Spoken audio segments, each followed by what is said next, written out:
ऐसे विवाद का विस्तृत विश्लेषण करना चाहते हैं जिसको लेकर आज देश दो धड़े में बंट चुका है। एक धड़े के लिए यह आज देश का सबसे बड़ा विवाद है, तो दूसरे वर्ग के लिए यह कोई विवाद ही नहीं है। लेकिन यहां पर हमारा यह मानना है कि ऐसे विवादों को जन्म देना ही असल में सबसे बड़ा विवाद है, और ऐसे विवाद उस दीमक की तरह होते हैं जो अंदर ही अंदर देश को कमजोर करने का काम करते हैं। हम बात कर रहे हैं हरियाणा की अशोका यूनिवर्सिटी के प्रोफेसर अली खान महमूदाबाद की, जिन पर आरोप यह था कि उन्होंने सैन्य अधिकारियों के बारे में एक विवादित टिप्पणी की, जिसके बाद इनके खिलाफ एफआईआर दर्ज की गई और आज उन्हें सुप्रीम कोर्ट से अंतरिम जमानत दे दी गई है। लेकिन यह जमानत देते वक्त कोर्ट ने कुछ कहा है और किन शर्तों पर जमानत दी गई है, यह जानना आज आपके लिए बहुत जरूरी है। सबसे पहले उस पोस्ट के बारे में आपको बताती हूं जो कि प्रोफेसर महमूदाबाद की तरफ से किया गया था। इस पोस्ट में कर्नल सोफिया कुरैशी की प्रेस ब्रीफिंग को भारत की डाइवर्सिटी का प्रतीक बताया गया और सोशल जस्टिस के लिए सवाल उठाए गए। उन्होंने अपनी पोस्ट में लिखा कि हिंदुत्ववादियों की प्रशंसा तभी सार्थक है जब यह मुस्लिम समुदाय के खिलाफ भीड़ हिंसा और अवैध बुलडोजिंग जैसे मुद्दों को संबोधित करे। अब इस पोस्ट को पढ़ने के बाद इसमें कोई दो राय नहीं हो सकती कि यह पोस्ट एक सामान्य तौर पर एक सामाजिक टिप्पणी है, जिसमें कुछ भी आपराधिक या फिर सांप्रदायिक नहीं है। ऐसे पोस्ट सवाल उठाने की कैटेगरी में आते हैं और लोग अमूमन ऐसे पोस्ट लिखते भी रहे हैं, और यही वो कारण रहा कि अशोका यूनिवर्सिटी की फैकल्टी और 1000 से ज्यादा शिक्षाविदों, लेखकों और ह्यूमन राइट एक्टिविस्ट ने उनकी रिहाई की मांग करते हुए कहा कि यह गिरफ्तारी बेसलेस है, जो कि लोकतांत्रिक मूल्यों को कमजोर करती है। दूसरी बात क्या है कि प्रोफेसर महमूदाबाद के खिलाफ हरियाणा पुलिस की तरफ से जो एफआईआर की गई उसमें लगाए गए आरोप इतने खास नहीं है कि किसी को पुलिस तुरंत अपनी कस्टडी में ले ले। तीसरी बात यह कि हरियाणा राज्य महिला आयोग की अध्यक्ष रेणु भाटिया ने एक शिकायत पर उनकी टिप्पणी को सैन्य महिला अधिकारियों के लिए अपमानजनक और सांप्रदायिक अशांति को बढ़ावा देने वाला बताया। लेकिन उनका यह आरोप भी बहुत अनक्लियर और एग्जैजरेटेड सा नजर आता है, क्योंकि उनकी पोस्ट में सैन्य अधिकारियों का अपमान नहीं किया गया बल्कि उनकी प्रशंसा की गई है। साथ ही महमूदाबाद की पोस्ट में कोई प्रत्यक्ष सांप्रदायिक या फिर राष्ट्र विरोधी बयान नहीं है।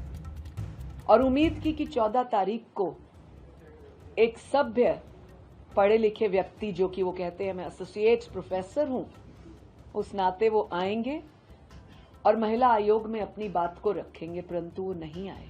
यूनिवर्सिटी विजिट की और इन्फॉर्म किया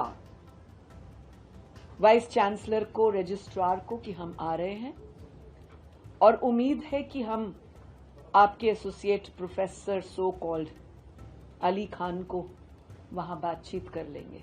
I would have liked if अगर वो अपॉलॉजी कर लेते, क्योंकि पढ़े लिखे इंसान की यही निशानी है, गलती से कुछ हो गया तो अपॉलॉजी कर लो, लेकिन उनकी मंशा ही नहीं थी।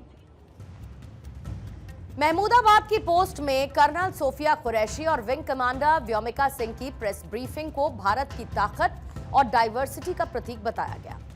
अब जो क्रिटिक्स हैं उनका यह कहना है कि उनकी टिप्पणी को सैन्य अधिकारियों के अपमान के रूप में गलत ढंग से पेश किया गया। यहां पर उनकी गिरफ्तारी को सेना के सम्मान को राजनीतिक हथियार के रूप में इस्तेमाल करने की कोशिश माना जा रहा है, जो कि सेना की गरिमा को भी कमजोर करता है।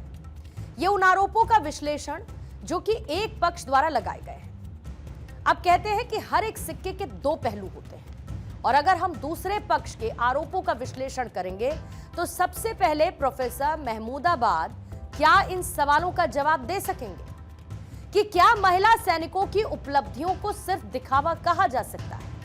क्योंकि महमूदाबाद अपनी पोस्ट में कुछ लाइनें लिखते हैं जिसे वर्ड बाय वर्ड मैं आपको पढ़कर बताती हूं, और इसका हिंदी अनुवाद भी आपको स्क्रीन पर नजर आएगा।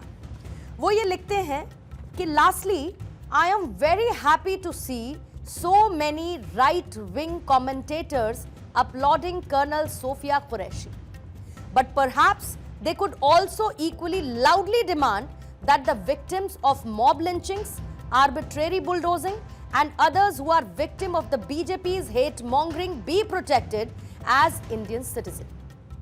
The optics of two women soldiers presenting their finding is importantly but optics must translate to reality on the ground, otherwise it's just a hypocrisy. ये है उनकी पोस्ट का एक हिस्सा। अब सबसे पहले आपको ये बताऊं कि प्रोफेसर महमूदाबाद को मामले से जुड़े हुए किसी भी तरीके के पोस्ट करने या फिर भाषण देने से फिलहाल रोक दिया गया और जमानत देने के बाद हरियाणा सरकार को नोटिस जारी किया गया। साथ ही जांच के लिए एसआईटी गठित करने का आदेश भी दे दिया गया है। जस्टिस कांत ने फैसला सुनाते हुए कहा है कि स्वतंत्र अभिव्यक्ति वाले समाज के लिए यह बहुत दुर्भाग्यपूर्ण है कि जानबूझकर शब्दों का चयन अपमान करने और दूसरे पक्ष को असहज करने के लिए किया जाता है। उनके पास इस्तेमाल करने के लिए शब्दकोश की कमी नहीं होनी चाहिए। वो ऐसी भाषा का इस्तेमाल कर सकते हैं जिससे दूसरों की भावनाओं को ठेस ना पहुंचे और तटस्थ भाषा का इस्तेमाल करें। ऐसे में इस पूरे मामले के हर एक एंगल को एनालाइज करते हुए हमारा भी यही मानना है कि प्रोफेसर महमूदाबाद अगर सामान्य दिन में ये बात लिखते तो इसे सामान्य तौर पर लिया जाता, पर दुश्मन देश के साथ तनाव के बीच एक विद्वान प्रोफेसर से कम ये उम्मीद तो की ही जा सकती है कि वो भारतीय सेना के विषय में इस तरीके की टिप्पणी ना करें। भारत में महिलाएं फाइटर प्लेन उड़ा रही हैं। महिलाओं को वॉर फ्रंट पर दुनिया के अभी बहुत कम देशों में जगह दी गई, लेकिन भारत उन गिने चुने देशों में शामिल है जहां पर उन्हें ये जिम्मेदारी फ्रंट फोर्स की तरह मिली है। कर्नल सोफिया कुरैशी और व्योमिका सिंह केवल दिखावा नहीं, प्रोफेसर महमूदाबाद कोई नासमझ व्यक्ति नहीं और उन्हें इस बात का भी पता होगा कि उनके ऐसे विचारों को पाकिस्तान प्रमुखता के साथ अपने देश में फैलाकर भारत को बदनाम करने का एक प्रोपेगेंडा फिर से करेगा। अब ये दोनों पक्षों के लिए हमने अपना विश्लेषण कर दिया, लेकिन हमारी रिसर्च में हमें कुछ ऐसा भी मिला जो कुछ मायनों में थोड़ा सा अलग है। अब आपको मेरे लेफ्ट साइड में जो पोस्ट इस वक्त नजर आ रहा है, यह पोस्ट 22 अप्रैल की रात में लिखा गया था, जिस दिन पहलगाम में 26 लोगों को उनकी धार्मिक पहचान पूछकर मारा गया। घटना के बाद प्रोफेसर महमूदाबाद ने इस आतंकी घटना को लेकर भी एक पोस्ट किया था। इस पोस्ट में महमूदाबाद आतंकी घटना को कंडेम तो करते हैं, लेकिन आतंकियों की इस जिहादी करतूत और उनकी मानसिकता का उतना विश्लेषण नहीं करते जितना कि वो भारत के जवाबी हमलों के बात करते हैं। मतलब ये कि दो सैन्य अधिकारियों की प्रेस ब्रीफिंग के बाद प्रोफेसर महमूदाबाद इसे राजनीतिक कवरिंग देते हैं, इसे मुसलमानों की कथित बुरी हालत से जोड़ देते हैं। यानी आतंकियों ने धर्म पूछकर हिंदुओं की हत्या की और साथ ही ये कहा कि मोदी को बता देना। जब ऑपरेशन सिंदूर लॉन्च हुआ तो महमूदाबाद के पोस्ट का एक भाव यह भी था कि यहां मुसलमान तो पहले से पीड़ित हैं। प्रोफेसर ये कहते हैं कि कर्नल सोफिया को आगे रखना एक दिखावा था, जबकि देश में अल्पसंख्यकों के साथ मॉब लिंचिंग हो रही है और वो बुलडोजर के शिकार हो रहे हैं। इन बातों के कई अर्थ निकल सकते हैं। पाकिस्तान के साथ तनाव के समय इस तरीके के बयान सिर्फ और सिर्फ पाकिस्तान को ही फायदा पहुंचा सकते हैं। यहां एक और बात है जिसे हम अक्सर नजरअंदाज कर देते हैं।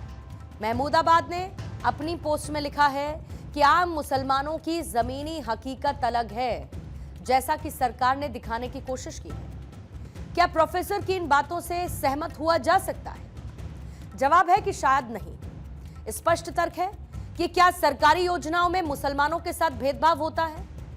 हमने इंडिया स्टोरी के अपने शो में ये कई बार डीप एनालिसिस करके आपको दिखाया विद नंबर्स, आंकड़ों के साथ, कि मुसलमानों को सरकारी योजनाओं का सबसे ज्यादा फायदा होता है। दूसरी बात, क्या नौकरियों में, शिक्षा या फिर स्वास्थ्य सुविधाओं में मुसलमानों के साथ किसी तरीके का भेदभाव होता है? क्या उन तक ये सुविधाएं नहीं पहुंचती हैं? क्या सेना या फिर क्रिकेट या फिर सिनेमा जैसी किसी भी जगह पर मुसलमानों के साथ दोयम दर्जे का व्यवहार होता है? इन सभी सवालों का जवाब साफ में ना है, फैक्चुअली नो। लेकिन एक सच ये भी है कि पाकिस्तान हमेशा से ऐसा प्रचारित करने की कोशिश करता है, जबकि प्रोफेसर महमूदाबाद इस बात को बहुत अच्छे से जानते भी होंगे कि चेहरा दिखाने के लिए ही सही भारत के पास कर्नल सोफिया कुरैशी जैसे जाबाज अफसर तो हैं। पाकिस्तान में कोई हिंदू महिला अधिकारी तो छोड़िए, पुरुष अधिकारी भी है। इसके अलावा भी महमूदाबाद के पोस्ट में ऐसी कई बातें हैं जो सवाल खड़े करती, लेकिन इसके बावजूद उनकी गिरफ्तारी की जरूरत नहीं थी।